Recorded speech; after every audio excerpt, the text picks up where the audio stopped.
नमस्कार, आपका अरविंद गणेश दामले चैनल में स्वागत है। मैं देविका बापट प्रस्तुत कर रही हूँ दासबोध। 7वें दशक के छठे समास में मानव अलगपन के विश्वास से बंधा हुआ है, ये बताया गया है। प्रवचन या उपदेश सुनने पर कुछ समय हम ब्रह्म बन जाते हैं, पर वहाँ न रह सकने के कारण फिर इसी दुनिया में, देह संबंधित दुनिया में आ जाते हैं। कभी यहाँ तो कभी वहाँ, कभी गृहस्थी कभी परमार्थ, इस तरह झूलते रहने के कारण हम दोनों ही खो बैठते हैं। कभी बद्ध तो कभी मुक्त, ऐसा जीवन हो जाता है। फिर भी आज तक अनेक लोग मुक्त हो गए हैं। कर्म करते हुए भी उसके फल की अपेक्षा न करके वे मुक्त हो गए हैं। मुक्त होने के 4 प्रकार बताए गए हैं और उनमें क्या होता है ये भी बताया गया है। आपको ये चैनल पसंद आए तो इसे सब्सक्राइब करें, लाइक करें, शेयर करें और बेल आइकॉन को दबाएं। दशक 7 समास 6 बद्ध मुक्त निरूपण। कल्पना रहित अद्वैत ब्रह्म का वर्णन अभी सुना है। कहते सुनते क्षण मात्र मुझे भी तदाकार बनाया है। लेकिन लगता है कि ब्रह्म से तदाकार हो जाऊं मैं, तत्पश्चात इस संसार में वापस फिर ना आऊं मैं। कल्पना रहित सुख जिसमें है, दुनिया का सुख ना उसमें है। इसीलिए लगता है वैसा ही होकर अब रहना है। निरूपण सुन ब्रह्म बन जाता, फिर देह बुद्धि में आ जाता। सदा का आना जाना हम में टाल कोई कभी ना सकता। उपदेश सुनने पर ब्रह्माकार मेरा जीवन हो जाए।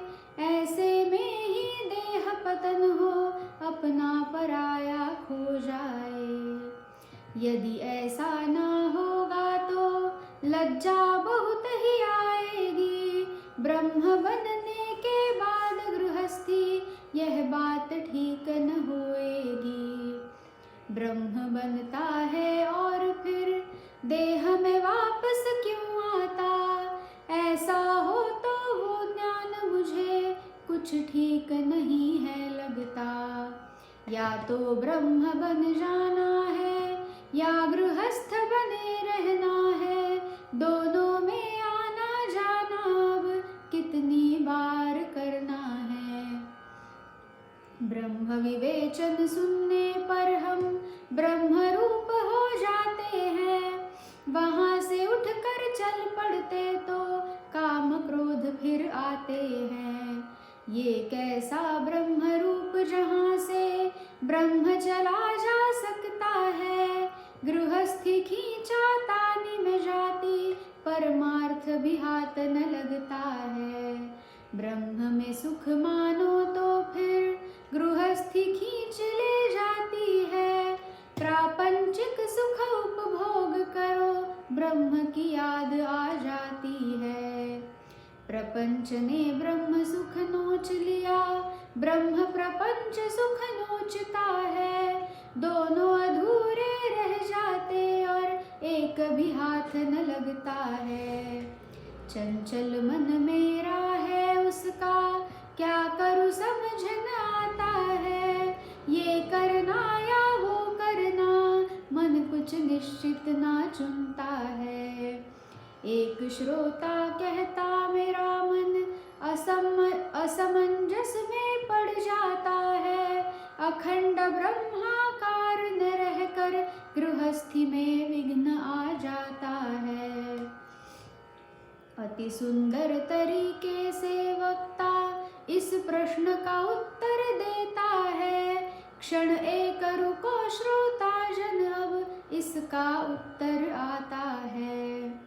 ब्रह्म रूप बन पड़े रहे वे मुक्त हुए ये सच्चा है। पर व्यास आदि कर्म वाले डूब गए क्या सच्चा है। श्रोता कहता श्रुतियों में लिखा, शुक वामदेव ही मुक्त हुए। शुरू से अब तक क्या सिर्फ ये दोनों ही मुक्त हुए। शुक वामदेव है मुक्त, बाकी बद्ध ही होते हैं। वेद वचन है ये, इसको क्या झूठा हम कह सकते हैं। वेदों के आधार से श्रोता उत्तर ऐसा देता है, केवल ये दो ही हैं मुक्त, ऐसा वेदों ने बतलाया है। वक्ता ने पूछा कि केवल दो ही जन जब मुक्त हुए, बड़े बड़े ब्रह्म ज्ञानी जो सारे के सारे कहाँ गए। बहुत ऋषि और बहुत मुनि आत्मज्ञानी सिद्ध योगी है। असंख्य लोग ऐसे हैं कि पूर्ण संतोषी बनते हैं। ब्रह्मा विष्णु और महेश जनक आदि जाने कितने, कितने ही बड़े लोग हो गए, सारे के सारे मुक्त बने। शुक वामदेव ही मुक्त हुए, बाकी सब बद्ध रह गए। विश्वास इस पर जो करते, पढ़त मूर्ख वो बन गए। फिर श्रोता ने प्रश्न किया, वेदों में ये क्यों लिखा हुआ। वेदों में जो लिखा हुआ, क्यों आपने मिथ्या बतलाया। जो लिखा हुआ वो पूर्व पक्ष, मूर्ख वहीं रुक जाते हैं। साधु विद्वान उत्तर पक्ष, सिद्धांत भी जाना करते हैं। इसे सच मानो तो वेदों का सामर्थ्य कम हो जाएगा। फिर वेद पढ़कर भी किसी का उद्धार नहीं हो पाएगा। ब्रह्म ज्ञान देकर सबको मुक्त वेद है कर सकते। महत्व क्या होगा वेदों का, अगर वे कुछ ना कर सकते। सामर्थ्य की बात कहे कोई, वेदों में कोई कमी न है। अध्ययन वेदों का करे कोई, महापुण्य मिल जाता है। वेद शास्त्र पुराण आदि का श्रवण भाग्य से होता है। साधु कहते हैं फिर श्रोता खुद पावन हो जाते हैं। वेद शास्त्र पुराणों में सामर्थ्यशाली वाक्य है। महिमा उनकी बहुत है, ये व्यास मुनि बताते हैं। एक अक्षर भी सुनने से श्रोता पवित्र बन जाते हैं। ऐसी महिमा है ग्रंथों की, ये कई जगह बतलाया है। शुक वामदेव के सिवा कोई उद्धार नहीं कर पाएगा। तो वेद शास्त्र पुराणों का उपयोग नहीं कोई होगा। वेद शास्त्र पुराण पठन से लाभ सभी को होता है। शुक वामदेव के सिवा और मुक्त कई हो जाते हैं। निश्चेष्ट होकर पड़ा रहे, वही मुक्त हो सकता है। ऐसी बात तो मिथ्या है, खुद वामदेव बताते हैं। ब्रह्म स्वरूप कर्महीन है, ये मानना भी गलत ही है। परीक्षित को स्वयं शुक ने भागवत कथा समझाई है। अध्यात्म भरा भागवत ग्रंथ शुक तो स्वयं समझाते। बद्ध व्यक्ति के गुण फिर भी उनको कैसे चिपका सकते। निष्क्रिय ना होते हुए सब कर्म कर सकते हैं। सद्गुरु से ज्ञान ग्रहण कर सायोज्य मुक्ति पा सकते हैं। कोई मुक्त कोई नित्य मुक्त, कोई जीवन मुक्त भी होते हैं। कोई योगी कोई विदेह मुक्त, पर संतोष सभी को होता है। कोई मुक्त है पर जिंदा है, वे जीवन मुक्त जो मुक्त हो देह का त्याग करे वे विदेह मुक्त कहलाते हैं।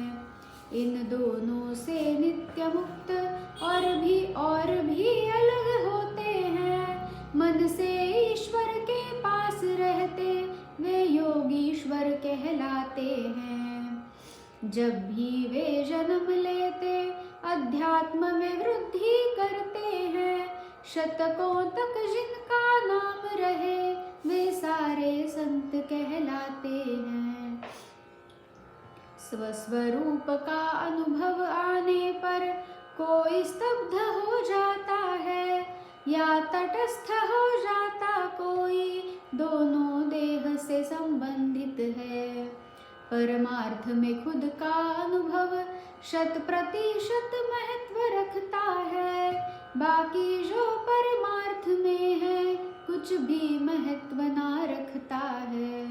अनुभव से परमार्थ में कुछ भी संभव हो सकता है। संतोष अगर पाना है तो खुद के अनुभव से मिलता है। भरपेट भोजन के बाद अगर कोई भूखा उसको कहता है, किसी के कहने से ही वो भूखा तो ना बनता है। इसी तरह किसी मुक्त को बद्ध कोई कह देता है। किसी के कहने भर से क्या वो सचमुच बद्ध बन जाता है।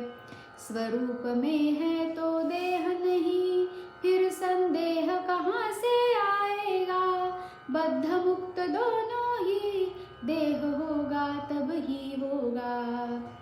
स्वस्वरूप का अनुभव हो तो देह बुद्धि का लय होता। बद्ध हूँ या मुक्त हूँ मैं ये भेद ओझल हो जाता। मैं मुक्त हूँ लगता तब तक वो बद्ध ही होता है।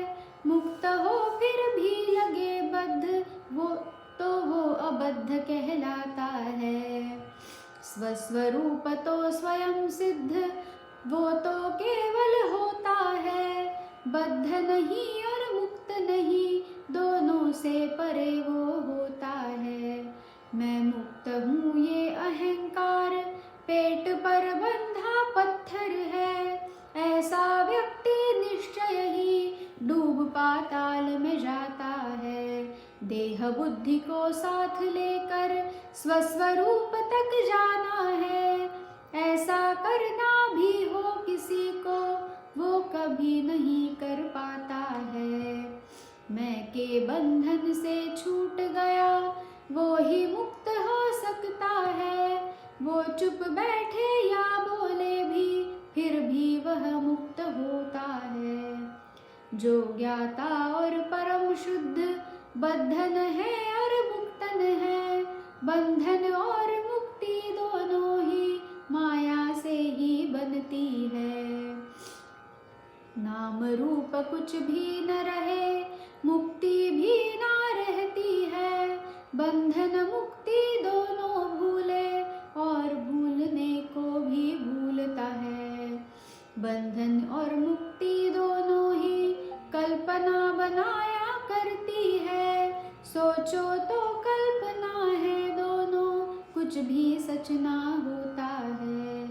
बद्ध एवं मुक्त अवस्था दोनों ही मायावी है। सपनों के जैसे है दोनों जागो तो मिथ्या लगते हैं। सच्चे में का ज्ञान जब हो जो बद्ध था वो मुक्त हुआ। जिसमें को मैं कहता हूँ वो बद्ध रहा ना मुक्त हुआ। इतना जानो आत्मज्ञानी जन सभी मुक्त जन होते हैं। इसी ज्ञान से मुक्ति का भी एहसास खत्म हो जाता है। ब्रह्म ज्ञान पाने के हेतु हमको कैसे रहना है यही बात अब बतलाएंगे। सावधान रह सुन